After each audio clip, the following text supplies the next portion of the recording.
Hey guys, there's something that we always overlook on these travel trailers. You know, they sit next to our house looking real pretty and everything, but there's a lot of maintenance that needs to be done on them, and I'm as guilty as everyone else.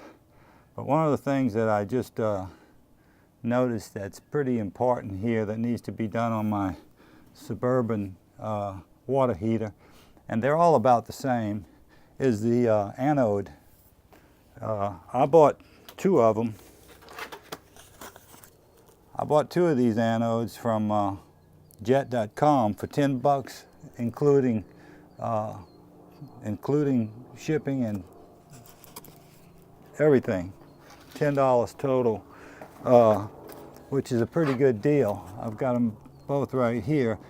So I just wanted to show you that, and all you really need is this is an 1/1/16 inch socket that you need to get in here to your right here to your anode, and we'll take a look at this one and see what it looks like and see if we need to replace it or not.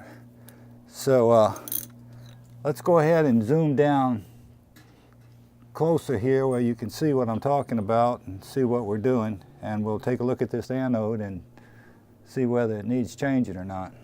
Okay, so now we got a good shot of it here. You can see here's the anode right here on this particular unit. All you need is a ratchet and, like I said, a 1/16 inch socket.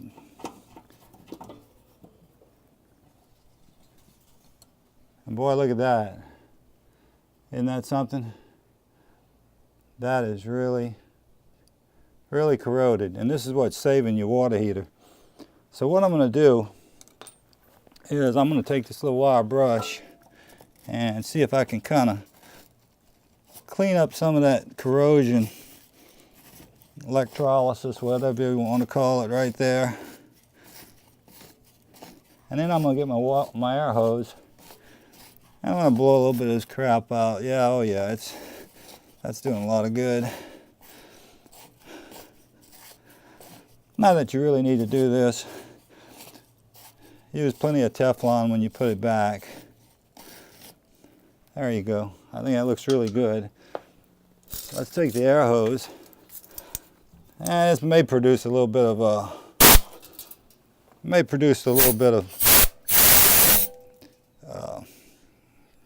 some of this sediment that goes into your water. You may need to bleed that out.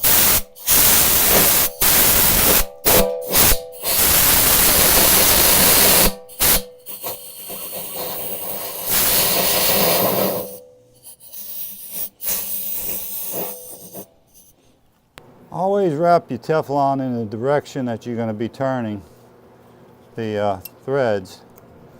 I actually read the directions one time on a box of Teflon, and it said make 3 wraps. That's how anal I am. But nonetheless, there's our new anode. Let's see if I can get it started.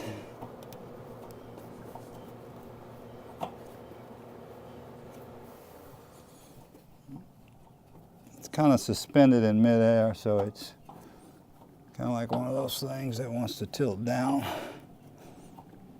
But I think I got it started now. Let's see. It's one thing you sure don't want to cross thread, right?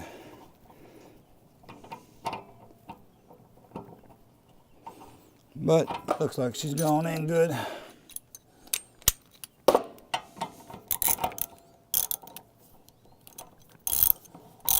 Loosey, righty, tighty, loosey, goosey, or whatever that is, I don't know. But nonetheless, clockwise tightens, counterclockwise loosens. Now with that Teflon on it, you don't really need to get too carried away, because you do have to take this off one day. I'm not using any specific torque or anything, but I'm quite confident that's going to hold. One thing you want to make sure of before you drain that water out, when you pull this, you're going to be draining all the water. This particular model has a switch over here, on-off switch. Make sure that that switch is off because before you drain the water.